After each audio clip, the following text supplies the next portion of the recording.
YouTube. Welcome to Pecan Corner.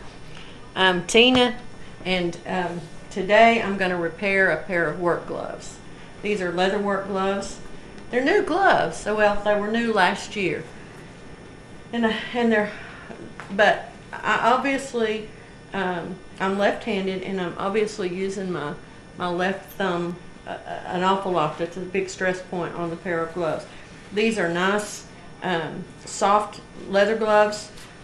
They're not lined, but they're just perfect for protecting my hands when I do yard work and mowing or bringing in the wood, stacking the wood pile, or loading it to bring in the house. And so they're not cheap. These are $20–25 pair of gloves, and while yes, you eventually have to go through them, my hands are very small, and these are a size medium, and you can see they're still awful big on me. So I don't want to have to buy a new pair. So I'm gonna repair this hole. Now I can't just leave it, because obviously that's the place that I put the most stress on the glove, and that's why it's worn through. And that means that my thumb is exposed to what, if something might poke me, or I might wear a blister on it, things like that. So I can't just leave it and let that go without being repaired. So what I'm going to do, I hope you can see this. I've tried to get the camera close. There's a seam along here. Now, if I had an old set of gloves that I could take the thumb off or take a finger off, I could just cut the whole piece off and use a finger or a thumb from another pair and sew it back on.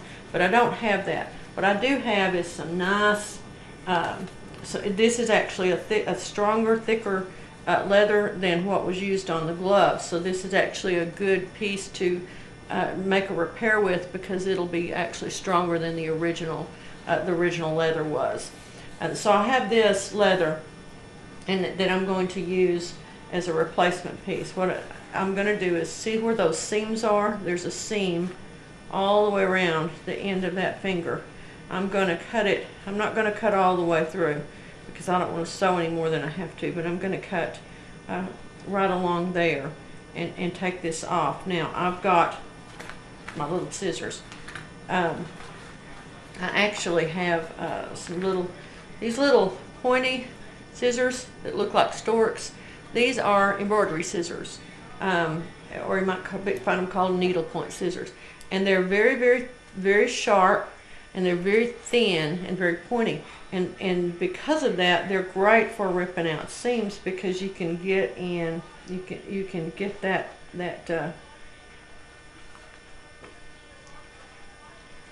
point under a thread. I may have to turn this wrong side out to do this with it. Where that thumb is, where that thread is exposed. Yeah, let me turn this wrong side out so I can show you. There's also ways to clean gloves, but I'm not going to show you that until after winter, because I'm using these too much right now. In the summertime, I can go with some fabric gloves that I can use in the garden for a lot of my work while these dry. But in the wintertime, I need these, because I'm having to load firewood every day to bring up here, or every few days rather. All right, there we go. Now there's my seams. Okay. Now then, what I'm going to do is this I could just cut it out, but that would make my seams really thick. Plus, it would waste the seam on the other side, and the holes that are already in that other piece of leather that I can use to sew through, and not have to cope with that or use an awl. Leather sewing is kind of intense, because see how quickly that's just coming loose, and then I can just pull that seam apart and see Can you see that? Can you see how that seams, how that stitch is exposed, and just snip that stitch? And then I can just snip that stitch. And so all I'm cutting is the thread. And when I get ready to re-sew this, I'm going to use linen thread. Cotton thread will rot when it gets old. Linen thread will not. Linen fabric will not rot. Cotton fabric will rot when it gets old. Linen fabric will wear out eventually, but most of the time it won't. And the old linen is much better quality than new is today. This old stuff. This is an old partial spool that I have. I have others, but I thought I'd go ahead and use this so I can get this used up. But linen just doesn't decompose, and it's made out of flax. And so if you ever have an opportunity to get old linen fishing line, back before modern materials. Now the new modern materials are very much superior, but that old line from 1900, 1910, 1920, that old linen fishing line, it's still good. It can be restored and put back into use. That's how strong those materials are. So that's what I'm going to use to sew this up with, because I don't want my patch to have a weak point that is the thread. Modern polyester threads are very good too, and they won't rot either. So if you have those, that's fine. You don't have to go buy linen thread, but since I had it and I'm working with natural materials, I wanted this opportunity to explain to you about that thread and why it's so good. Oh, and if you ever get linen bed sheets, did you know you can use them forever? You can pass them down as an heirloom to the family. So don't let go of those if you get an opportunity. And like I said, the reason I'm removing this is so that it won't be so bulky. The point that hole is what I need to cover. Well, I don't need that extra bulk on the rest of the finger there. Okay, now I've got this all cut out here. Now I'm going to go to just some regular scissors. If this were heavier leather, I might have to use some heavy shears, but right now I'm fine with this simple shears there. Okay, now I'm going to use this piece as a pattern to cut my other piece of leather out with. Let me go get me something to mark my pattern with, and I'll be back. Okay. Now then, all I'm doing is marking my pattern here, flattening that out.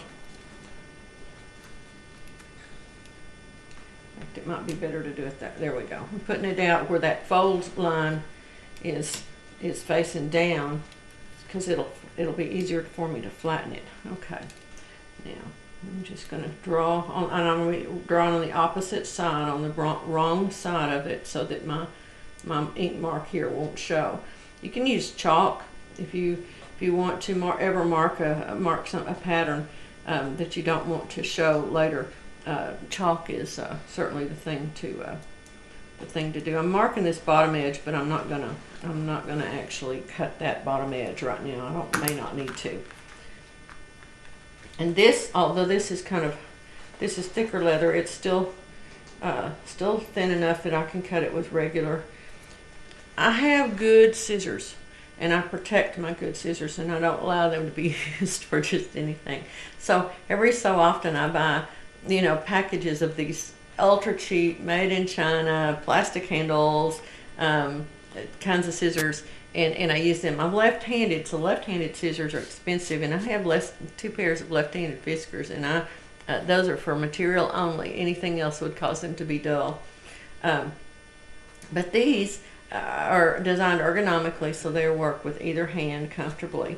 And so I use these for, everything from cutting weeds outside to, I have a pair that I use in the kitchen to protect my nice kitchen shears. I use them for this kind of thing. Anything that I need, I try to use these old cheapies first and protect my good scissors. I know that's silly. I've ended up, it's kind of funny, I don't really have a thing about scissors, but I must have a thing about scissors that I didn't know about. Someday I'll show you my scissors collection. I've actually ended up with lots of them that I didn't know I had. All right, now, there we go, okay. Now then, I'm going to put right sides together, and first I need to, okay, I don't have a regular needle for leather. I need to get some, but I tested my other needles that I had, the different ones, and this candle wicking needle actually seems to work pretty good.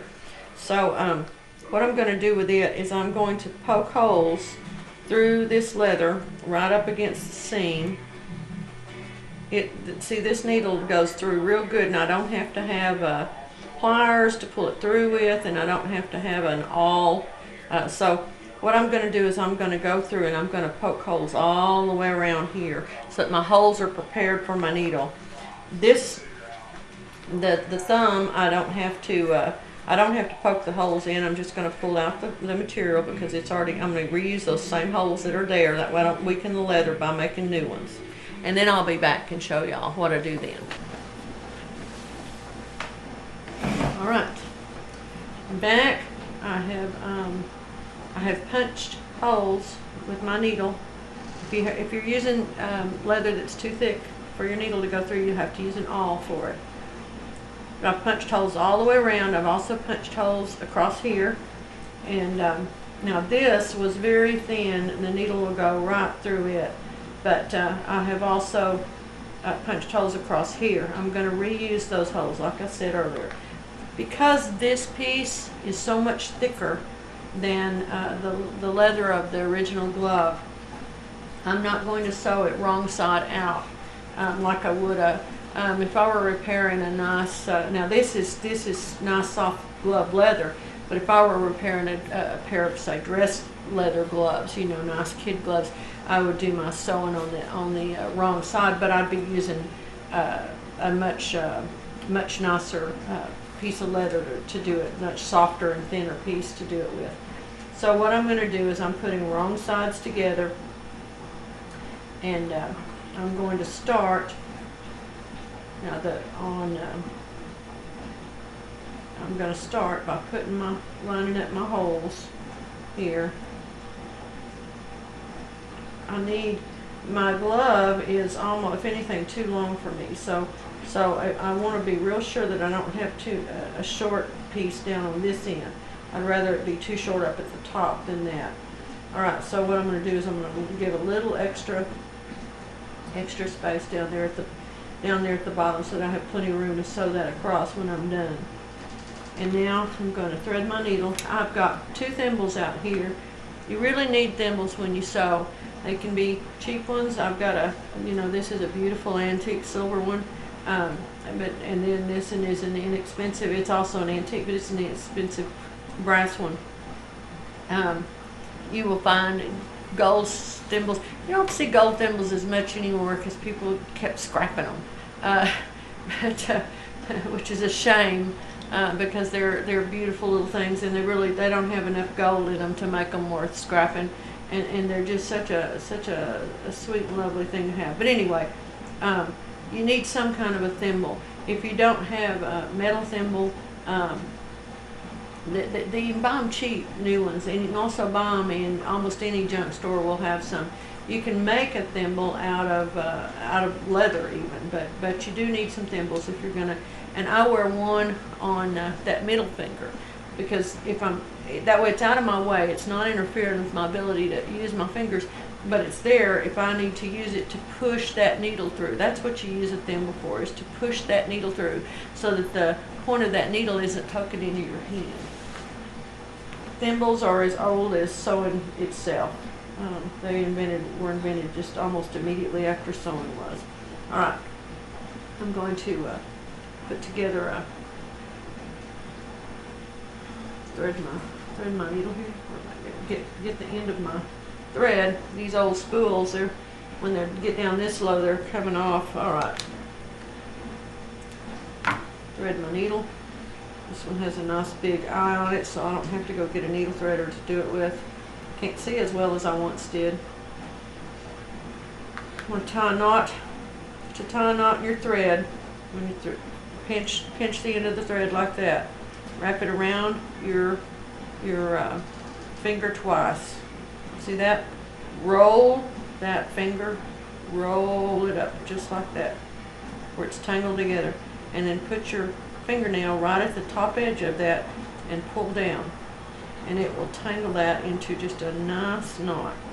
Now that's not going to be a very pretty knot to be on the outside, but it's going to be effective. It's not going to come loose. You can see it. See how that is? It's not coming loose no matter what I form in here. There we go. There. See that one is. Okay. All right. I'm not an expert sewer either. My grandmother taught me how to sew. Both of my grandmothers sewed. They sewed for us, bless their hearts, but they sewed us the most beautiful clothes. All right, and now all I'm going to do is I'm going to start on this piece of material because it's sturdier than this delicate stuff on the outside is here. And I'm going through one hole that I pushed, and I'm going through an existing hole in my leather glove. I don't want to damage that by making new holes in that leather glove. Push that up there. I can trim that excess thread off there. There we go. Alright, now I'm going to come through. See, I've still got some thread there. I'm going to come through my next hole on the outside here. Come through with that. There we go. Let's find it. There we go. Through it. Alright, and come to my hole in this one. Sewing leather is not the easiest thing to do. You see, this is where I need my thimble. Push that through. You can even use pliers to pull the needle through if your hands won't grip it. I can see how that's coming loose like that. I don't happen to have any pliers in the house right now, or I'd probably go get me a pair to pull this through with, and I may do it anyway. The thread, there we go. Alright, there's my first stitch. And all I'm doing is a very simple what's called a running stitch. I'm not doing anything elaborate. All that was in this was a simple running stitch, and that's what I'm replacing it with. I don't have the wherewithal to do, and my thread's too thick to do something fancier. Now I'm going to go back through my next hole. That one goes through right there. It's easier to see on that.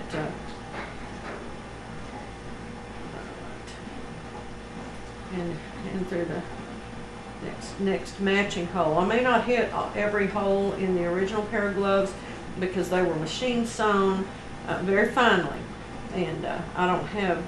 Again, I'm not sewing it quite as finely as that. I'm just going to. And there's my next hole in that one. And I want to come into the next hole here that I've already pushed through. Push it through with my thimble so I don't hurt my fingers. You don't want to hurt your fingers when you're in a situation. That's why you're using your gloves, is to not hurt your fingers. So the last thing you want to do is hurt your fingers fixing your gloves. Alright, so that's where I am now. I've got 2 full stitches made, and I'm going to continue on, and I'm going to sew on around here. When I get down to this end, I'll come, or when I get here to the top, because I have to do a little, what they call easing in up here at the top, and I'll show you when I get to that point.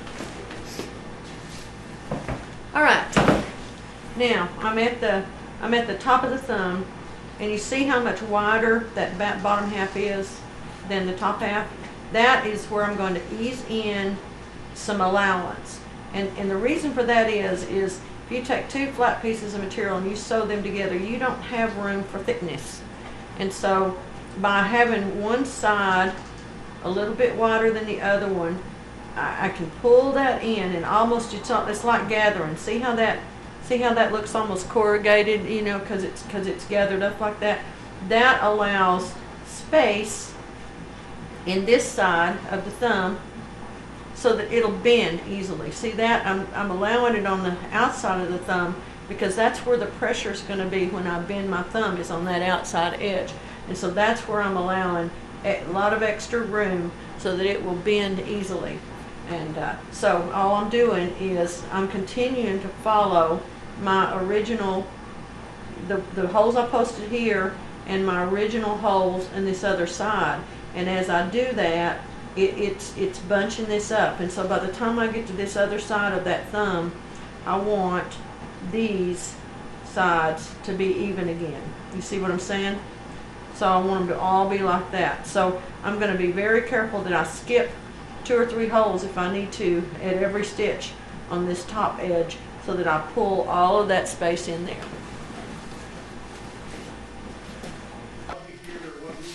Alright, now I'm down at the end. I have, when I got close to the edge, I went ahead and tucked the folded edge under and took that last stitch with that folded edge tucked under so that it fits in there neater.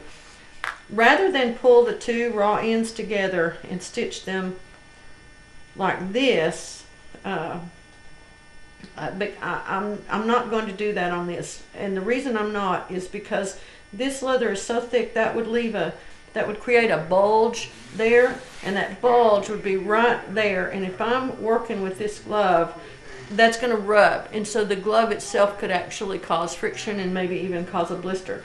So instead, what I'm going to do is I'm going to lap these 2 pieces over. Let me just show you. It's just like instead of putting them together like that, I'm going to lap them over each other and sew them like that, and they'll both lay flat. This thick stuff will be on the outside edge, but it'll lay flat that way. It'll hold the thinner leather smooth underneath so it doesn't rub and bunch up or get all crinkled up and loose like that. So I'm just going to I'm going to continue to sew in a running stitch, but I'm going to do it with an overlap like that. Now I have to stick my fingers under there in order to in order to keep that needle from going through and sewing up this part of the glove. So I'm putting another thimble on my finger that's going to go inside that spot space so that when I stick my needle through there, I won't poke my finger. All right. So I'm going to get that done, and I'll be right back. All right. Now I'm at the end. I've sewed all the way around, and now I'm going to tie it off. What I'm going to do there, I'm going to do this a little bit differently because I want to reinforce my edge there. So what I'm doing is I'm going to overlap my leather at this tie-off point, and I'm going to go through and over the edge just once because I want to use that to tie off with. You don't have to do it this way. There are tidier ways to do it, but because I don't want to go through my leather more than necessary, I don't want to make more holes. I'm going to do it like this. Where I get this little fabric loop. There we go. All right, now I have a little bit of reinforcement there. I have a fabric loop that holds those 2 pieces together, and I'm going to slide my needle through that thread and bring it up. See how so I went under there, and so I have this loop of the thread. Whoops, let me show you. There, okay, there's a loop of the thread. See how that is? Now, I'm going to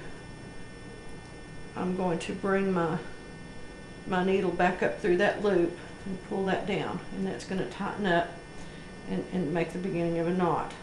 And now I'm going to do it again. In between these, they're going to tie up and make a tight knot.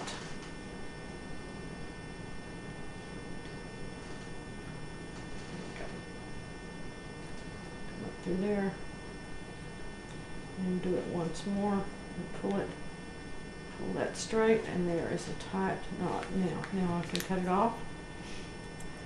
A lot of times you'll hear to wax your thread if you're sewing leather, and that can be a really good idea. You can use beeswax, you can use paraffin, you can just rub it across an old candle. I'm going to, like I said, I'm going to do some work on these. It'll clean them, and when I do, I'll use some stuff that'll strengthen that thread. So I didn't need to do it today. So there's my new thumb in my glove. It doesn't look real pretty, but these gloves now will last me at least another season. And then hopefully I'll save I'll clean them up, and I'll save those fingers that are not worn out, and maybe turn them around, use this backside that doesn't have any wear, and use them to repair a different pair of gloves. So there you go. All right, I hope that was useful. If you like it, I hope you'll give it a thumbs up, and please subscribe to my channel. Thank you.